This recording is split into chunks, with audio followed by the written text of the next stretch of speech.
기쁨 계신 여러분 주님의 이름으로 환영합니다. 오늘도 하나님 만나는 기쁨이 넘치는 수요 예배가 되기를 간절히 소망합니다. 휴스턴을 비롯해서 동부와 서부 그리고 또 한국에서 우리 함께 예배드리는 기쁨의 가족들 위에도 하나님의 풍성하신 은혜가 임하기를 간절히 소원합니다.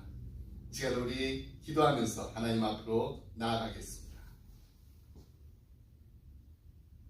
사랑하는 풍성하신 하나님 아버지 감사합니다. 오늘도 하나님 전에 나와서 예배 드릴 수 있도록 저희들의 마음을 주장하시고 저희들의 발걸음을 인도하신 하나님께 감사드립니다. 하나밖에 없는 독생자 예수 그리스도를 아낌없이 십자가에 내어주신 만큼 우리를 사랑하시는 하나님 아버지께 모든 찬송과 영광을 올려드립니다. 이 시간 저희들의 예배를 하나님 기뻐받아 주시옵소서. 하나님 홀로 영광받아 주옵소서. 감사드리며 이 모든 말씀 예수님의 이름으로 기도드립니다. 아멘. 우리 찬송가 150장 함께 찬양할 수 있습니다.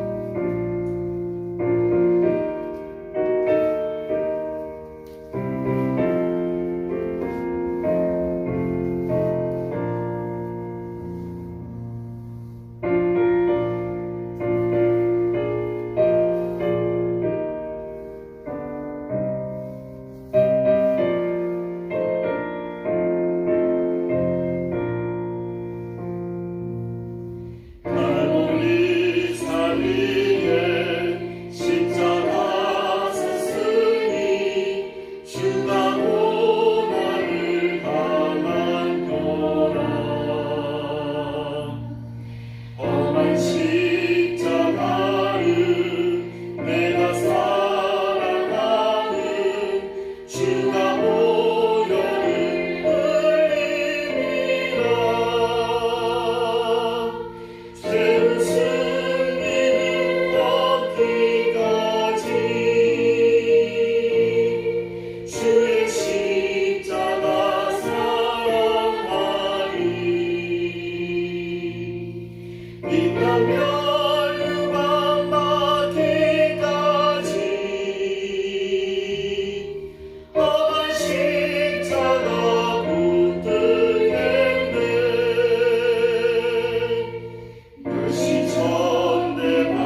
나를 용서하고 내 죄 사하시러 주가 흘리신 보혈이라. 죄 웃음 이르기까지 주의 십자가 사랑하리. 인간 멸류관 받기까지 험한 십자가 붙들겠네. 주님 예비하신 나의 보양집에 나를 부르실 그날에는 영광 중에 계신 우리 주와 함께 내가 죽도록 충성하리. 죄 웃음 이르기까지 주의 십자가 사랑하리. 인간 멸류관 받기까지 험한 십자가 붙들겠네.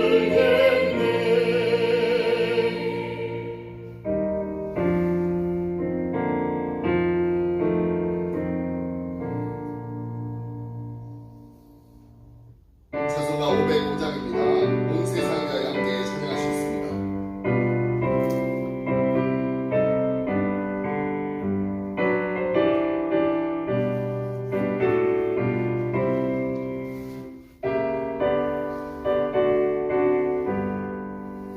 온 세상 위하여 나 복음 전하리. 만 백성 모두 나와서 주 말씀 들으라. 주의 중에 빠져서 헤매는 자들아, 주님의 음성 듣고서 너 구원받으라. 전하고 기도해 내 주님 되리라. 세상 모든 사람 다 듣고 그 사랑 알고로 온 세상 위하여 이 복음 전하리. 저 죄인 회개하고서 주의 손 믿으라. 이 세상 구하여 주 돌아가신 것 나 증거하지 않는가.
세상 모든 사람 가지고 그 사랑 알고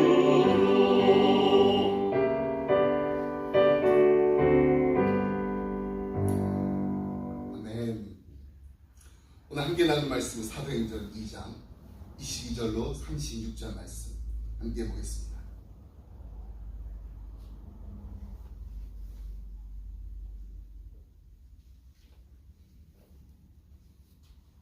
사도행전 2장 22절로 36절 말씀 함께 말씀 교독하겠습니다. 이스라엘 사람들아, 이 말을 들으라. 너희도 아는 바와 같이 하나님께서 나사렛 예수로 큰 권능과 기사와 표적을 너희 가운데서 베푸사 너희 앞에서 그를 증언하셨느니라. 그가 하나님께서 정하신 뜻과 미리 아신 대로 내준 바 되었거늘 너희가 법 없는 자들의 손을 빌려 못 박아 죽였으나 하나님께서 그를 사망의 고통에서 풀어 살리셨으니 이는 그가 사망에 매여 있을 수 없었습니다. 다윗이 그를 가르쳐 이르되 내가 항상 내 앞에 계신 주를 배웠으며 나로 요동하지 않게 하기 위하여 그가 내 우편에 계시도다. 그러므로 내 마음이 기뻐하였고 내 혀도 즐거워하였으며 육체도 희망에 거하리니 이는 내 영혼을 음부에 버리지 아니하시며 주의 거룩한 자로 썩음을 당하지 않게 하실 것이리로다. 주께서 생명의 길을 내게 보이셨으니 주 앞에서 내게 기쁨이 충만하게 하시리로다 하였으므로 내 형제들아, 내가 조상 다윗에 대하여 담대히 말할 수 있노니 다윗이 죽어 장사되어 그 묘가 오늘까지 우리 중에 있도다. 그는 선지자라 하나님이 이미 맹세하사 그 자손 중에서 한 사람을 그 위에 앉게 하리라 하심을 알고 미리 본 고로 그리스도의 부활을 말하되 그가 음부에 버림이 되지 않고 그의 육신이 썩음을 당하지 아니하시리라 하더니 이 예수를 하나님이 살리신지라 우리가 다 이래 증인이로다. 하나님이 오른손으로 예수를 높이심에 그가 약속하신 성령을 아버지께 받아서 너희가 보고 듣는 이것을 부어주셨느니라. 다윗은 하늘에 올라가지 못하였으나 친히 말해 이르되 주께서 내 주에게 말씀하시기를 내가 내 원수로 내 발등상이 되게 하기까지 너는 내 우편에 앉아 있으라 하셨도다 하였으니 함께 있습니다. 그런즉 이스라엘 온 집은 확실히 알지니 너희가 십자가에 못 박은 이 예수를 하나님이 주와 그리스도가 되게 하셨느니라 아니라. 아멘. 네, 오늘 우리 함께 읽은 이 본문은요, 베드로의 첫 설교입니다. 그는 메시지를 두 부분으로 나누어서 한 뒤에 2장 38절에서 회개를 촉구합니다. 두 부분 다 이 맨 앞에 직접 부르는 호칭이 나오는데 우리가 지난 2주 동안 함께 살펴본 15절로 21절에서는 유대인들과 예루살렘에 사는 모든 사람들아 라고 하고 시작하고 있습니다. 오늘 우리가 함께 읽은 22절로 35절에서는 이스라엘 사람들아 라고 설교를 시작합니다. 베드로의 설교 윤곽을 보면 다음과 같습니다. 먼저 베드로는 유대인들과 예루살렘에 사는 모든 사람들에게 눈앞에 벌어진 일을 설명하고 있습니다. 오순절날 강하고 큰 바람소리와 불의 혀처럼 갈라지는 것들을 보이면서 마가 다락방에 모여 기도하던 사람들이 다 성령의 충만을 받고 성령이 말하게 하심에 따라 다른 언어들로 말하기 시작했습니다. 그것을 본 구경꾼들은 이 눈앞에 벌어진 광경에 놀랐습니다. 더러는 이 방언 사건을 인정하지 않으며 그리스도를 따르는 이들이 술 취했다라고 비웃었습니다. 더러는 자신이 목격한 일을 무시하지 못하면서도 그게 무슨 의미인지 통 알 수가 없었습니다. 그래서 깊이 고민하면서 이 어찌 된 일인가 라고 물었습니다. 이제 새 시대의 막이 올랐으니 세상도 이를 알아야 했습니다. 그래서 베드로가 일어나 처음으로 대중 앞에서 설교를 한 것입니다.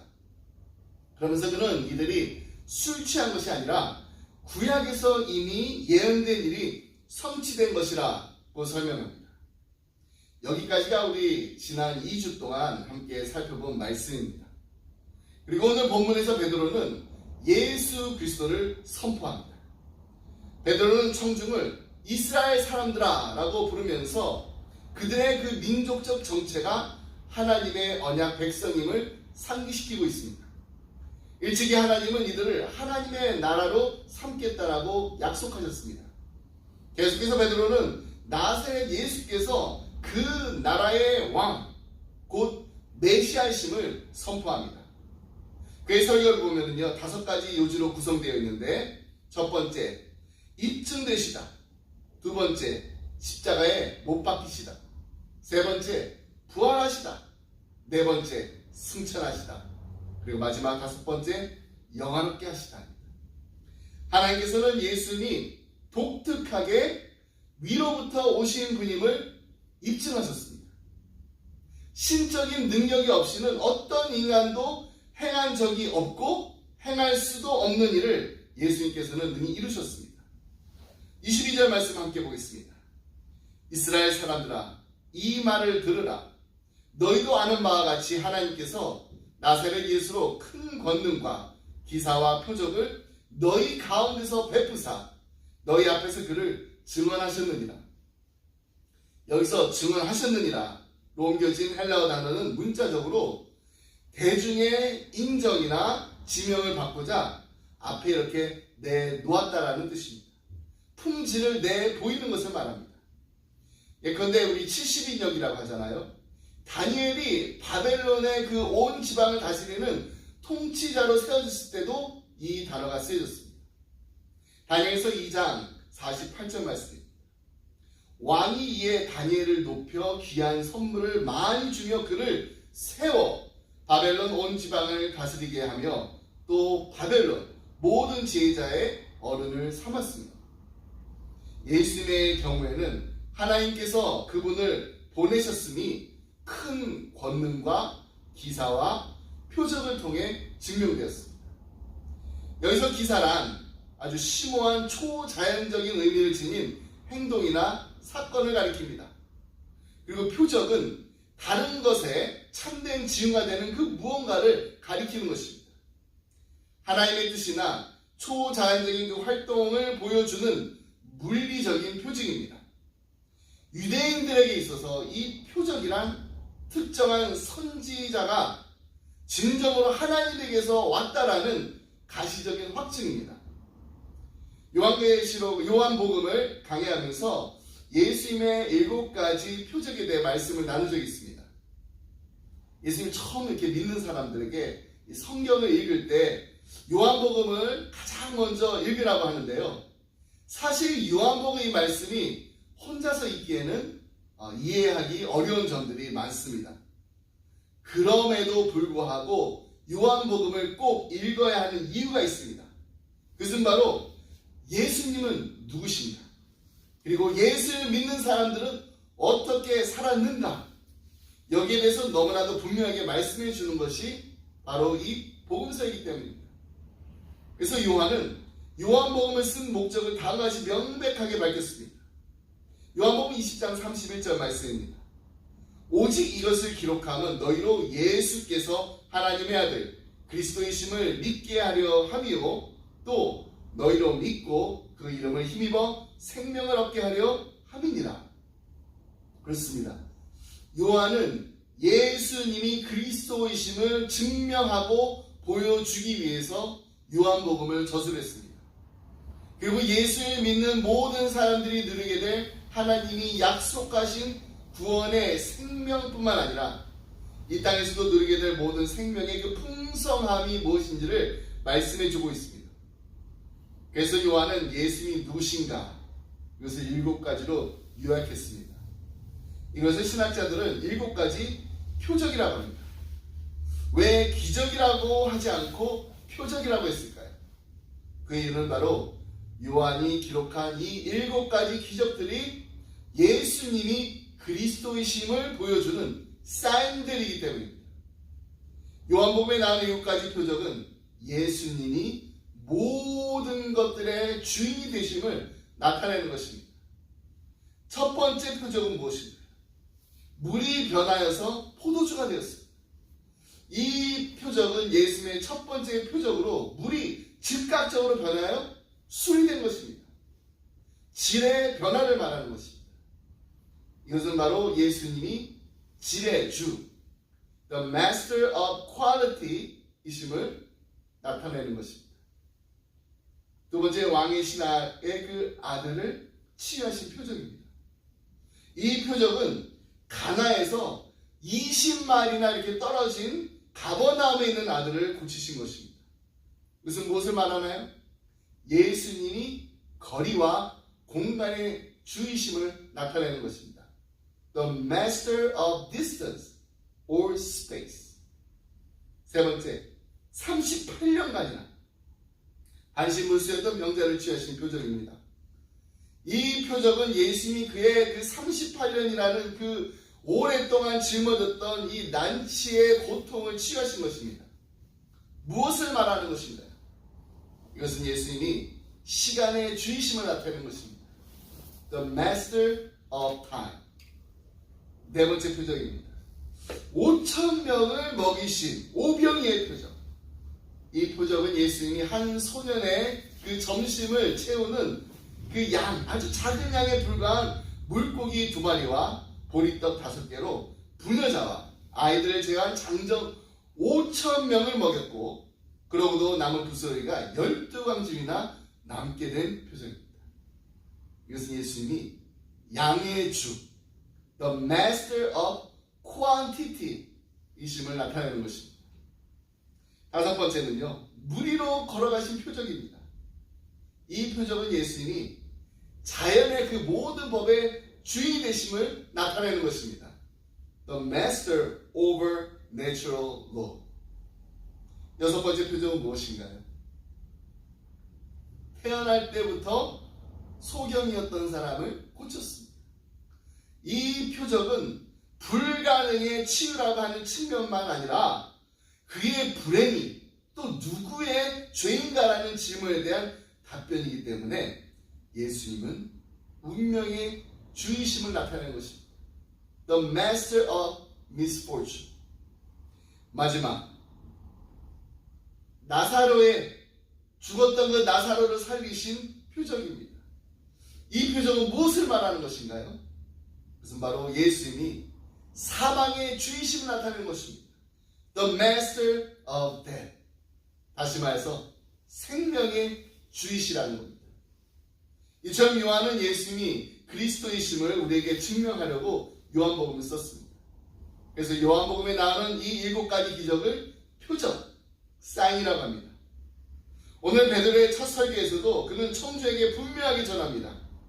예수님께서는 이런 권능의 일과 기사와 표적을 많은 증인 가운데서 행하셨습니다. 여기까지가 이 사람들이 들었을 때, 아, 그렇지, 고개를 끄덕거리면서, 아, 그 맞는 말이야. 우리 그때 봤잖아. 너도 기억하지 않아? 그때 예수님께서 이러이러한 그 기적을 일으키시지 않았어? 근데 베드로가 이제 그들에게 아주 쓰라린 기억을 하나 끄집어냅니다. 그것은 바로 예수님께서 십자가에 못 박히셨다는 것입니다. 불과 이것이 50일 전에 일어난 일이니까 모두의 그 머릿속에서 아직 기억이 생생하게 남아있을 것입니다. 그들은 사내들의 지시에 따라 예수님을 죽였습니다. 암묵적으로 동의한 정도가 아니라 예수를 십자가에 못 박는데 가늠한 이들도 지금 이 설교를 듣고 있었을 것입니다. 베드로의 말처럼 예수님은 진정 하나님에게서 오셨으나 자신의 그 신적 운명에 이끌려서 십자가를 지셨습니다. 23절 말씀입니다. 그가 하나님께서 정하신 뜻과 미리 아신 대로 내준 바 되었거늘 너희가 법 없는 자들의 손을 빌려 못 박아 죽였으나. 여기서 정하신, 이 정하시라는 이 표현에는요, 지명하다, 지정하다라는 뜻이 담겨 있습니다. 예수님은 그냥 단지 십자가에 달릴 그냥 운명을 가지신 것이 아니라 하나님께서 자신의 아들을 지명하여서 그 사명을 맡기셨다는 것입니다. 그러면서 베드로가 예수님께서 십자가에 왜 돌아가셨는지에 대해서 아주 놀라운 말을 합니다. 누가 예수님을 죽였다고 했나요? 바로 너희가 죽였다고 합니다. 자신의 그 못된 행위가 떠올라서 몸을 비틀고 있는 이 청중들에게 베드로는 아픈 곳을 찔렀습니다. 그러면서 하는 말이 너희가 법 없는 자들의 손을 빌려 못 박아 죽였느냐, 이렇게 말하면서 줄줄이 고발을 늘어놓는 것입니다. 그 당시의 상황으로 한번 다시 돌아가 보겠습니다. 거기에는요, 지금 예수님이 십자가에 달려 돌아가실 때 그 광경을 지켜본 많은 사람들이 있었을 것입니다. 그들은 바리새인들과 서기관들이 예수님을 고소하는 것을 보았을 것입니다. 그리고 로마 군병들이 십자가에 못 박고 십자가에 달리신 예수님의 그 옆구리를 이렇게 창으로 찌르는 것도 본 사람들도 있었을 것입니다. 그래서 예수님은 누가 죽였나요? 이 질문을 당연히 서기관이 그랬어, 바리새인이 그랬어, 로마 군병이 죽였다라고 생각했을 것입니다. 근데 베드로가 설교 가운데 폭탄 선언을 한 것입니다. 물론 로마 군병이 직접적으로 예수님을 죽인 게 맞습니다. 그러나 그것은 하나님께서 그들의 손을 빌린 것이고, 진정으로 예수님을 십자가에 못 박은 사람은 누굽니까? 바로 당신입니다. 근데 더 놀라운 사실은 예수님께서 왜 죽으셨는가? 그것은 바로 하나님께서 정하셨기 때문에, 지명하셨기 때문에 죽으셨다는 거예요. 예수님께서는요, 그냥 우연히 돌아가신 게 아닙니다. 예수님께서는 운이 좋지 않아서 돌아가신 게 아닙니다. 예수님께서는 실패해서 돌아가신 것이 아닙니다. 하나님께서 그를 죽이기로 작정하셔서 돌아가셨습니다. 그래서 예수님께서 인간의 몸을 입고 이 땅에 오신 것입니다. 그러므로 예수님을 누가 죽였나요? 바로 우리가 죽였습니다. 누가 예수님을 십자가에 못 박았나요? 바로 내가 예수님 십자가에 못 박은 것입니다. 누가 십자가에 달리신 예수님의 그 고통스러운 그 옆구리를 창으로 찔렀나요? 바로 나입니다. 우리 기쁨의 교회에서는요, 매월 첫째 주일에 생일을 맞이하시는 분들을 위해서 축복하며 부르는 노래가 있습니다. 당신은 사랑받기 위해 태어난 사람, 당신의 삶 속에서 그 사랑 받고 있지요. 근데 예수님께서는 우리에게 사랑을 주기 위해서 태어나셨습니다. 모든 사람들이 나는 살려고 태어났어, I was born to live 였는데, 우리 주님은 I was born to die, 나는 십자가에서 죽기 위해서 태어났다고 하셨습니다. 누구를 위해서요? 바로 여러분과 저를 위해서입니다. 우리를 위해서입니다. 오늘 우리 함께 부른 그 찬송가 가사를 다시 한번 생각해 보면서 그 가사 하나하나를 우리 가슴으로 받아들이면서 우리 주님의 십자의 그 은혜에 다시 한번 감사하기 원합니다. 갈보리 산 위에 십자가 섰습니다. 주가 고난을 당한 표라. 험한 십자가를 내가 사랑하면 주가 보혈을 흘립니다. 멸치천대 받은 주의 십자가에 나의 마음이 끌리도다. 귀한 어린 양이 세상 죄를 지고 험한 십자가 지셨도다. 험한 십자가에 주가 흘린 피를 믿는 마음으로 바라보니 나를 용서하고 내 죄 사하시려 주가 흘리신 보혈이 주님 예비하신 나의 본향집에 나를 부르시 그날에는 영광 중에 계신 우리 주와 함께 내가 죽도록 충성하리. 최후 승리를 얻기까지, 최후 승리를 얻기까지 주의 십자가 사랑하리. 빛난 면류관 받기까지 험한 십자가 붙들게, 최후 승리를 얻기까지. 우리 주님의 십자가만을 사랑하며 빛난 면류관을 받는 그 날까지 험한 십자가를 우리가 붙들며 나를 사랑하사 나를 위하여 자기 몸을 버리신 하나님의 아들을 믿는, 하나님의 아들 예수 그리스도를 믿는 믿음 안에 사는 우리 기쁨의 성도들이 다 되시기를 간절히 소원합니다. 마지막으로 베드로는요, 예수님의 부활하심에 대해 설교했습니다. 예수님은 하나님의 계획에 따라 죽으셨지만은 하나님은 예수님을 죽은 자 가운데서 다시 살리셨습니다. 여기에는 예수님의 부활도 하나님의 계획의 일부였다라는 의미가 내포되어 있습니다. 하나님의 계획에 따라 예수님이 죽으시고요, 또 하나님의 그 계획 가운데 예수님의 부활도 분명히 포함되어 있다는 것입니다. 24절 28절 말씀을 함께 보겠습니다.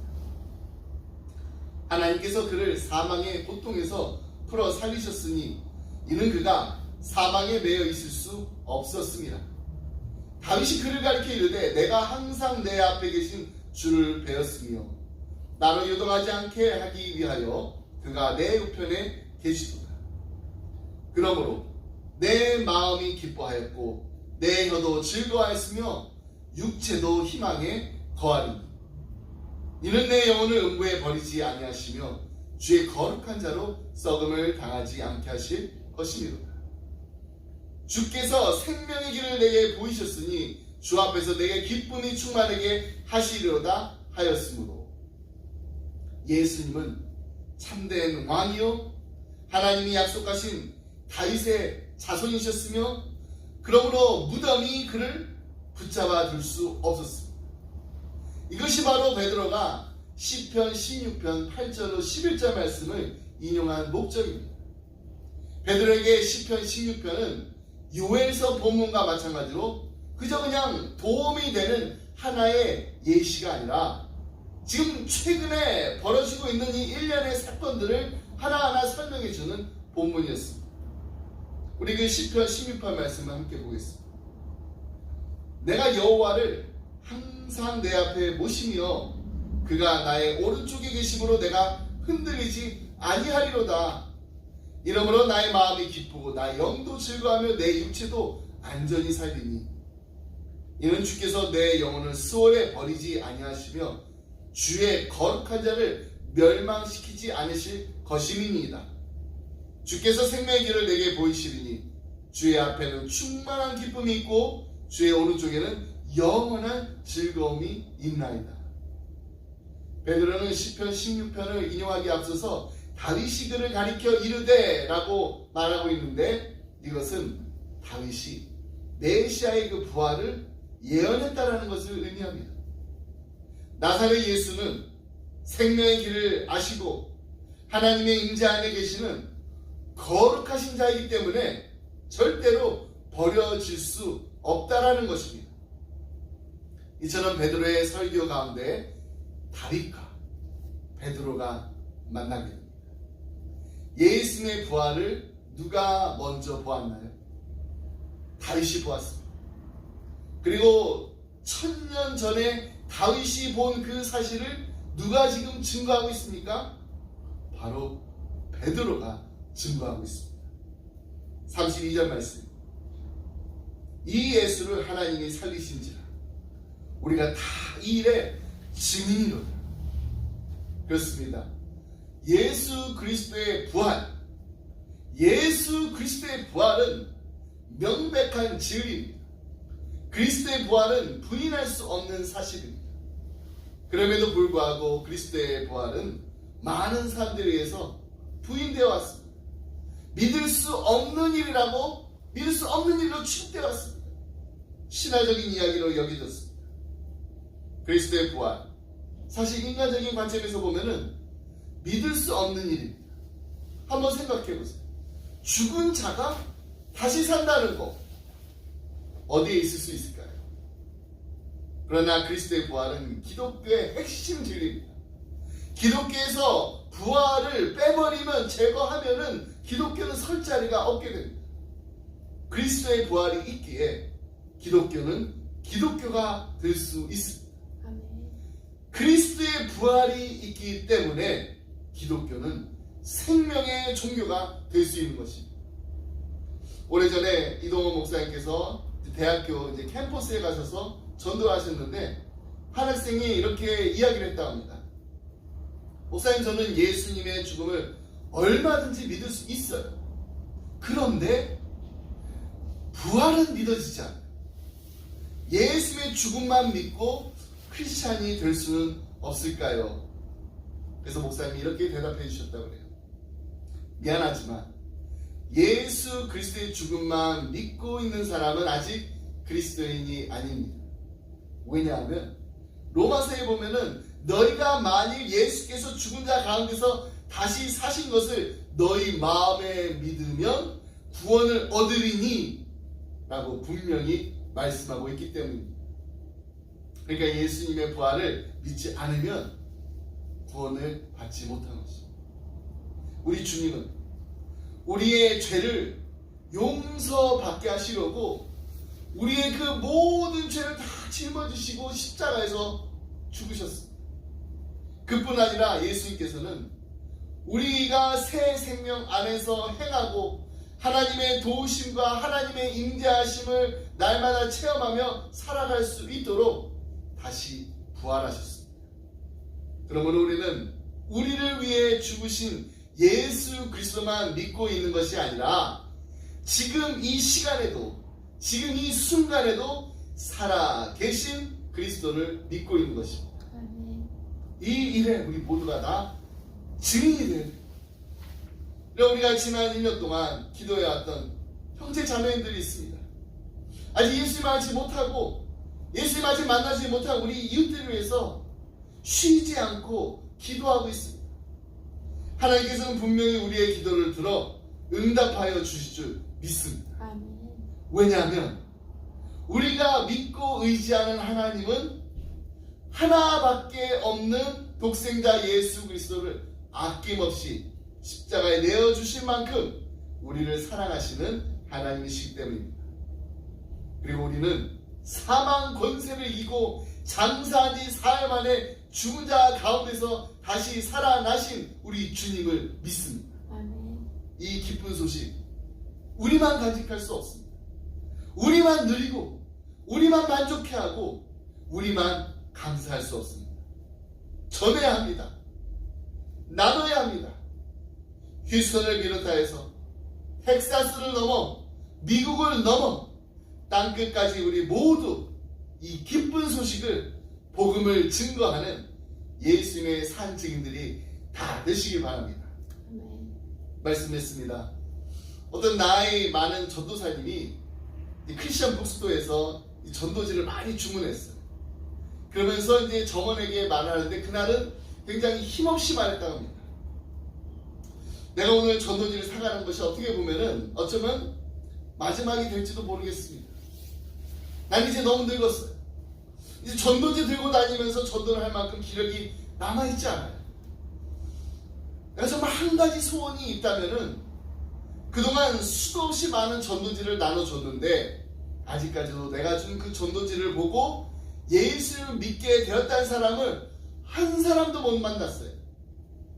혹여나 그동안 헛수고만 한 건 아닌지 그것이 못내 아쉽습니다. 그때 이제 이 서점의 그 한쪽에서 책을 고르고 있던 어떤 젊은이 한 사람이 다가옵니다. 그리고 이 나이 많은 전도사님을 유심히 보더니 아주 반갑게 아는 체라는 거예요. 전사님은 저를 잘 모르시겠지만 저는 전사님을 잘 압니다. 10년 전 날짜도 정확하게 기억해요. 6월 25일 오후 6시 30분쯤 전사님께서 안산역 앞에서 저에게 전도지를 주셨잖아요. 저 그 전도지 읽고서 예수님 영접했습니다. 그리고 제 가족들도 모두 저 때문에 예수님 믿게 되었고 지금 제 동생은 선교사가 돼가지고 인도에 가 있습니다. 저는 방금 전도사님이 하시는 말씀 듣고 알아볼 수 있었어요. 하나님께서 오늘 저를 이곳으로 보내신 것은 아마도 전도사님이 나눠진 그 전도지 중에 적어도 한 장은 어떻게 축복하셨는지를 알려주시려고 하는가 봅니다. 여러분, 우리 복음 전하면서요, 낙심할 수 있습니다. 좌절할 수 있습니다. 그냥 여기까지만 하고 그만둘까 하는 마음 들 수도 있습니다. 하지만 결코 낙심하지 마시길 바랍니다. 포기하지 마시길 바랍니다. 우린 단지 전하는 자로 부름을 받았을 뿐입니다. 좋은 소식을 전하는 아름다운 바로서, 복음을 전하는 예수님의 산 증인으로서 아름답게 쓰임받는 우리 기쁨의 교회, 그리고 기쁨의 성도님이 다 되시길 주님의 이름으로 축복합니다. 아멘. 기도하겠습니다. 하나님 아버지 감사합니다.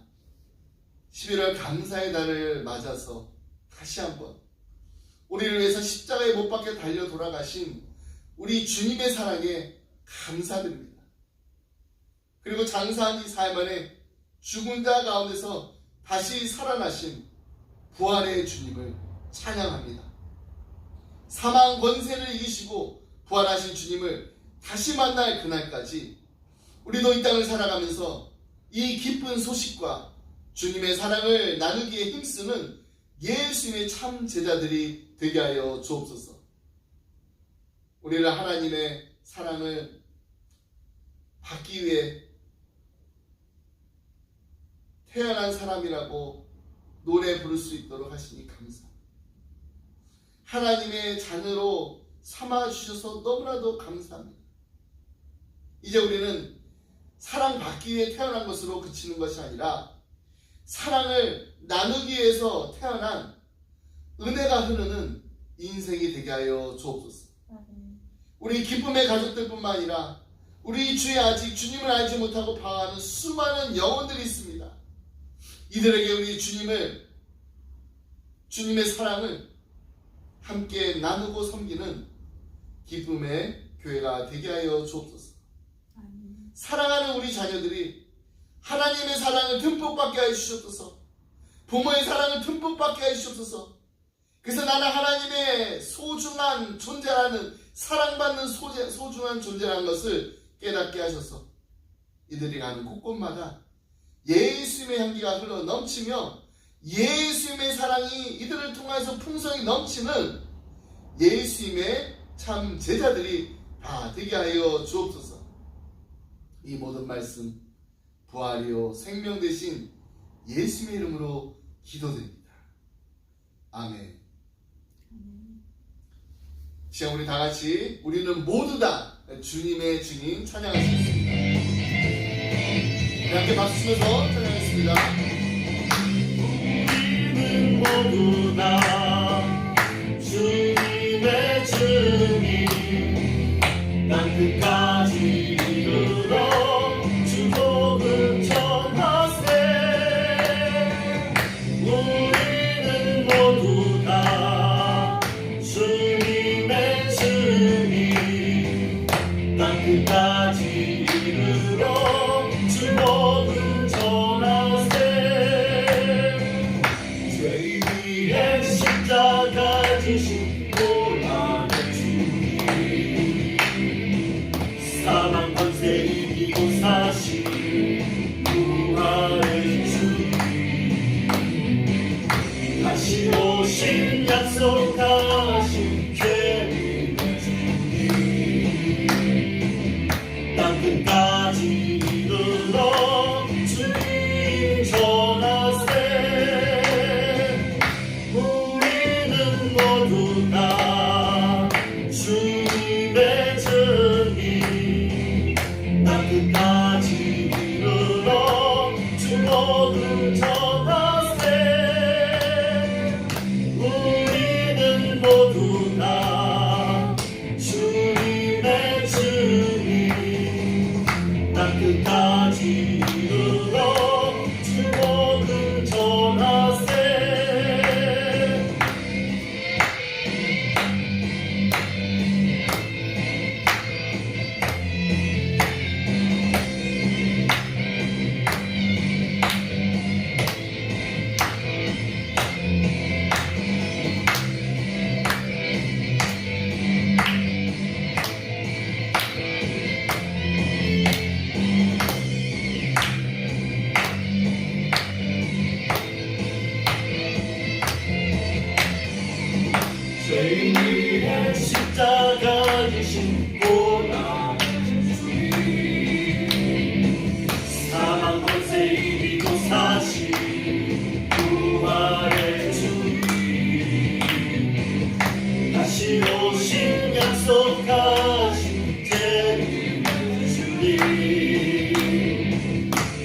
끝까지 이르러 주님 전하세. 우리는 모두 다 주님의 증인. 땅 끝까지 이르러 주복음 전하세. 우리는 모두 다 주님의 증인. 땅 끝까지 이르러 주복음 전하세. 우리는 모두 다 주님의 증인. 땅 끝까지 이르러 주복음 전하세. 우리는 모두 다 주님의 증인. 땅 끝까지 이르러 주복음 전하세.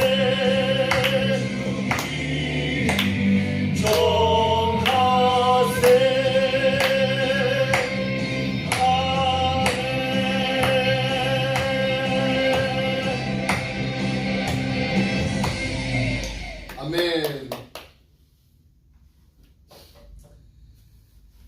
지금은 우리 주 예수 그리스도의 은혜와 하나님 아버지의 무한하신 사랑과 성령님의 감동과 마 교통하시며 하나님 우리에게 성령을 부어주셔서 예수님의 죽으심과 예수님의 부활하심을 전하는 예수님의 산 증인들이 되게 하여 주옵소서. 간절한 마음으로 기도하며 이 자리를 떠나는 사랑하는 성도님들과 가정과 생업이 그리고 주님의 몸된 교회 위에 지금으로부터 영원토록 함께 하시길 간절히 축원하옵나이다. 아멘.